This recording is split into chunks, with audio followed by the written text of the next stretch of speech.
All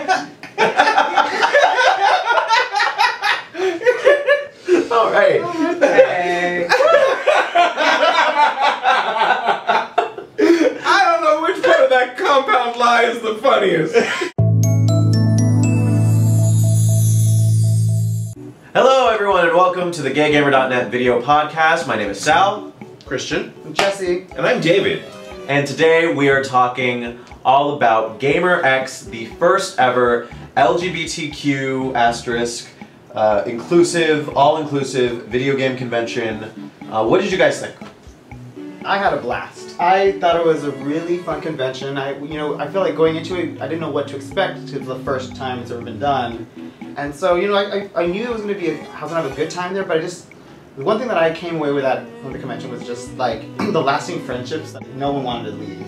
Everyone was visiting. It's like a con scale version of your really, really awesome like gaming crew that you gay gaming crew that you hang out with. It had that chillness. Like I've seen people hanging out and having fun at cons before, but never ever with this level of uniform happiness. Well, it's probably because it's still so small.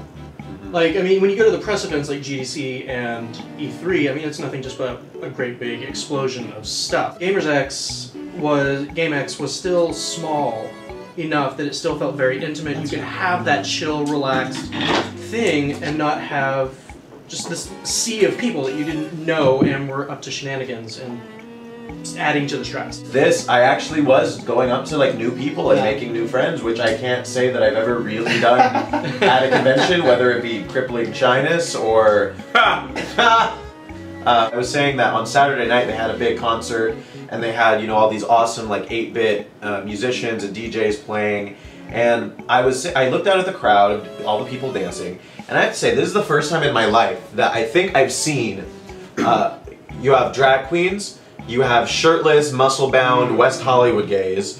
You've got you've got transgender ravers. You've got furries. You've got lesbian. You have women at all. You have cosplayers. You have old people, young people, straight people, people of all different body types, body ability. Like, you just had everyone on that dance floor enjoying themselves. Not even at like a gay pride event where you would think, never in my life have I been to one where I've actually seen people in one room interacting with each other. Because the people who ran this, Matt and Tony, I mean, they're running it for themselves, for for people like us. Matt really just wanted to have this awesome, like his dream was to have this fun thing. What would I want to have been at when I was a kid or whatever? And I really have to give a shout out to Tony, because I was speaking with him, and I really know that Tony was really a big advocate as a genderqueer person, was a big advocate to make sure that the con had gender-neutral bathrooms,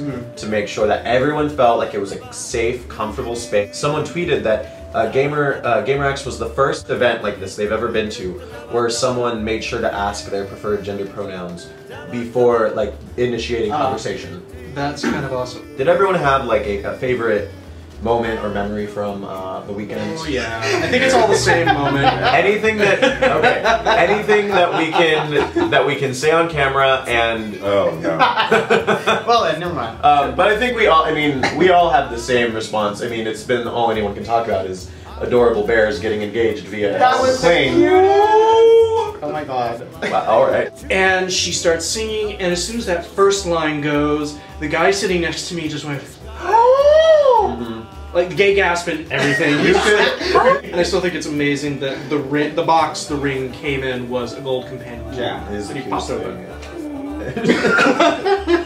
That's so expensively thoughtful. Honestly, just seeing all the different varieties of gay get together and have fun, like to see the furries walking down past the people in cosplay, walking down past the West Hollywood gays. Like, it was nice to see gays mingling who perhaps maybe in some other circumstances on certain online forums might not always have enjoyed each other with the same sort of egalitarian spirit. So in terms of like gay gatherings, probably one of the things that helped facilitate that is that this was about orientation, but it was not sexual in nature. You go to any sort of Yes. Pride, Folsom, Dory, IML, any of these like gay big events are very, very sexual in nature. So that's when all the walls come up and you're like, I'll talk to you, I'll talk to you, I'll talk to you, I might talk to you. No, no, no, no, no. Wow. But this was very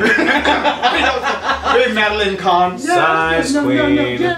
You know, that's a really good point, because one of the things leading up to GaymerX this whole year, whenever there's been an article about it, a lot of the comments are all like, well, why can't it just be about the games? Why can't it just be about this? Why do we have to bring politics? Why do we have to bring sexuality? What are they going to spend panels talking about, like what characters they want to have sex with? The whole weekend was mostly games. I mean, the biggest events that people went to were panels about specific games. They were the Pokemon meet and greet where people were just playing their DSs together. The thing that amazed me, everyone had their 3DS on them, and literally everyone would just go home to hundreds of spot passes. I made a joke that, you know, instead of Grindr, we had spot passes. I didn't turn on Grindr on a single time. Everybody there was each other's people, even if they weren't like the same tribe of people. Like, I remember walking into my first gay bar and just going, well, I don't have a lot in common with you, gay Providence, Rhode Island. I walked in here and I was like, yeah, I do not have a furry suit or an Okami costume that shows off abs like that or abs like that. And no matter like which group you were, it didn't really matter. They were still my people. It was a really cool feeling. Something you'll hear a lot of people say in these kinds of Continue. These kinds of conversations is people saying they have to come out twice. Like they come out as gay and then they have to come out as a gamer, and a lot of times those clash really hard. And that was kind of the magic of the weekend, was that no one had to come out as anything. There were straight people there. In case you were wondering, there were straight people. Yeah, there were tons. There were. I mean, no one. Hot Riddick was straight, right? Yeah. He was married to Hot Jade, and we loved him. Hi. Keep being straight. No one felt the need to declare what they were or why, or felt the need to justify what they were doing, because we all knew we were there for the same reason. There's no justification. One of my friends who was visiting for the weekend, he's from LA, and he was saying that, you know, rarely has he felt so comfortable being both a nerd and just being his, you know, fabulous gay self at the same time. He kind of has to turn one off at a time. Explaining the diachromatic gaze, I think, is what we're called. Just the wording of that is awesome. You got the bears, you got the twinks, you got the leathers, you've got just a bit. We had a panel. Yes, on Sunday, and thanks to everyone who came out. I mean, it was actually, we found out we were actually in a smaller room. We weren't expecting, you know, a ton of people to come out to this. You know, we're kind of old guard. We weren't expecting people to come, but there was actually a really long line. They were actually turning people away. Like, there were, you know, and we had an hour-long panel, and there were two other big panels. There was a web series panel, and there was an IGN GameSpot panel. So, you know, we weren't really expecting a lot of people to come to our panel. Our room was packed, standing room only, and they actually had to turn people away at the door. So all we can say, thank you guys. Like, thank you for validating us sitting here talking for real right now. You know, and you know, the panel's going to be online, and we'll post it goes online. So if you want to check it out and didn't see it, it'll be online. Thanks to an event like GaymerX, and you know, things like Reddit Our Gamers, and just all these groups that keep popping up, all these different groups. Like, the reason that the gamer identity has it's kind of hot right now, and you know, we played a hand in that. GaymerX has played a hand in that. Everyone has played a hand in that, and I think it's awesome, and it's just going to keep getting bigger, and it makes me excited, because I think GaymerX 2.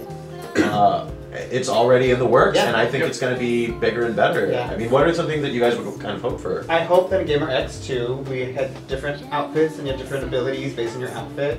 Yeah. Yeah, you know, I could be Lady Luck, stuff like that. I could be the white mage, and I go like, I'm fabulous, and change my clothes. That's something to do.